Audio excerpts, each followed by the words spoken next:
Good day and welcome back to another DBZ Dokkan Metal video. In this video we're going to be taking a look at the Joint Forces mission for the Blue Zone or Supreme Magnificent Battle, or whichever way you want to call it. But basically we're going to be taking a look at the Joint Forces mission. Now let's talk a little bit about the event super quick, bit of a recap before we talk about the Joint Forces team. But basically, to cut a long story short, yeah, Joint Forces, a little bit of a mixed bag. It makes it quite difficult, I think, to run Joint Forces if you are trying to optimally run like the best units. They're a bit of a weird kind of category that, has units that link very well, don't link well. It's just all very interesting. So in terms of this event, you have some severe struggle points. So I would say the first phase you can get through fairly easily. You can have moments where you can struggle, that's for sure. But I think for the most part you're fine. This is a great opportunity to build up the damage reduction on the GT duo and to build up the defense of the Majin Buu units. It's also a great opportunity to build up the defense of the Vegeta and Goku, the Vegito unit, but I actually push them off rotation because they do so much damage that makes the phase go a little bit too fast. This is a good opportunity to build, and you should use it as such. The next phase is the hardest phase for two reasons. Firstly, 4 enemies. So although they all have obviously individual health pools, 4 enemies equals essentially, a lot harder a time. They can stun you, they can seal you. They also get stronger as well. Your goal here during the second phase is to use items to secure the victory.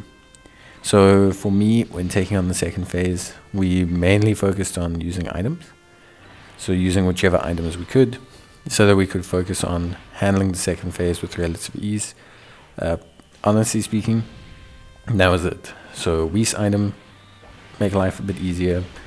I even did mine back to back because the final phase you're using a lot of gimmicks to get past. So for me it was like more like, okay, I'm just going to use my items here and secure it. Once I get to the final phase, I know I can win. And then the final phase you face Goku. Goku only ever does a super attack, and he only ever does it once per turn, and it gets progressively stronger. And because we don't have huge damage dealers that can nuke Goku, we are going to be building up his attack to a very high level. So the final phase we basically survive almost entirely with gimmicks.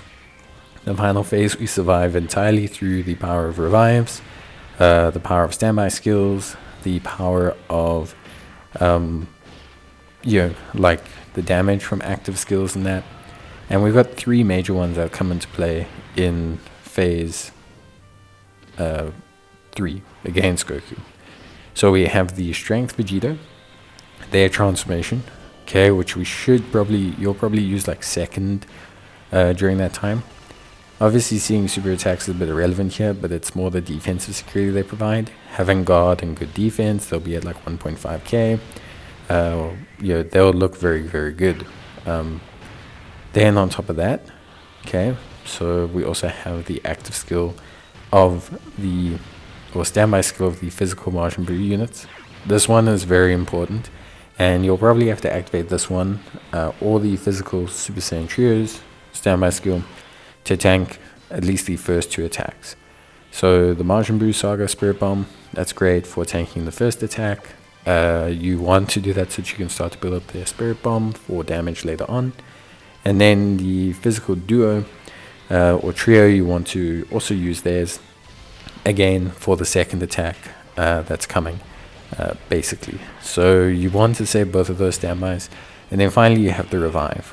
The revive should be used for the 4th super attack and should be used pretty much after Vegito takes the after Vegito takes the super attack, because then you'll take a little bit of damage there to proc your ability to use the revive. You use the revive and you should be good to go. The big one will be Broly Chi Lemma.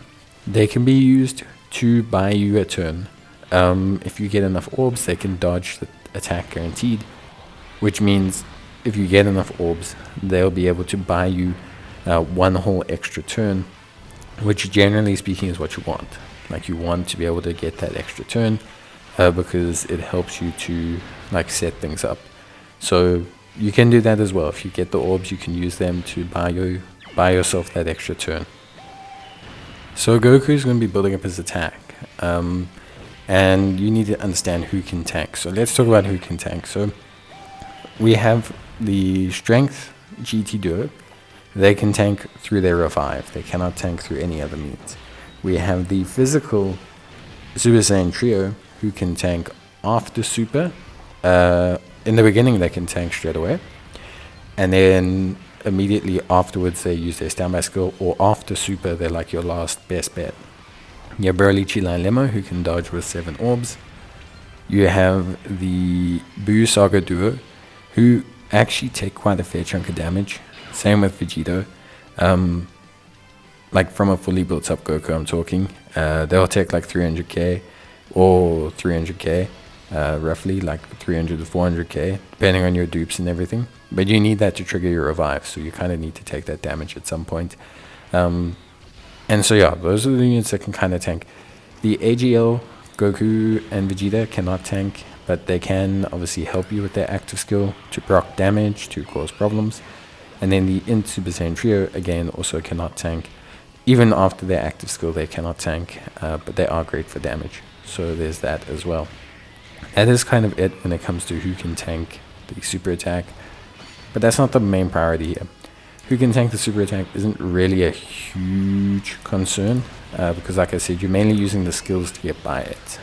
So I guess obviously it's super important, but you just use the skills in the sequence and you come out okay. Like, that's generally how it is with the super attacks. The big thing you're going to have, like that you're going to have as a person functionally, is you are going to struggle with damage. Crit gear, lots of crit gear, just crit gear, crit gear, crit gear. If you don't have crit gear on these units, put crit gear on them. You just need to give them crit. They need crit, they need to be able to do that big damage, they need to be able to do damage. It's just super important that they do. It is not an easy situation, so you need all that crit, especially off the standby skills and the active skills and that. You need the crit. Like, you need it. It's necessary to cause damage, to be able to give issues, and to beat the boss. Without the crit, even the big active skills and that, they don't hit very hard. So crit gear is the number one thing you can do here. If you have your own physical trio, of course, you can use them. Highly advisable as well, of course. And there are a couple other joined forces category units I think that will be good here. But I think this is just the build that I found worked reliably. Second phase, double Whis, cool. And then you have so many different mechanisms with which to deal with Goku and get rid of him. That was kind of like where I felt we were, where I felt we were good. Once we were here, I thought we were in a very good position, and I felt like, okay, we can do this now. So yeah, it was a very interesting section, very interesting challenge, to cut a long story short. But I think ultimately, you can get it done. Just think it was very tough to do so. But it was cool. It was a fun challenge, I will admit. It was pretty cool, and I did enjoy running it a lot. So that was really sick. And yeah, I think ultimately for me it was a lot of fun. So I will give it that. I think it was a good challenge. I think it's fun to have a very gimmick heavy team. So like lots of standbys, lots of actives, lots of revives, lots of everything. And I think that's cool. I think that in a way that's really cool to kind of have and deal with and use and try and incorporate. So I think that was really fun. And yeah, but that's it from me. I will see you guys in the next one. Till then, take care, stay safe, and as always, I will see you guys in the next video. Bye.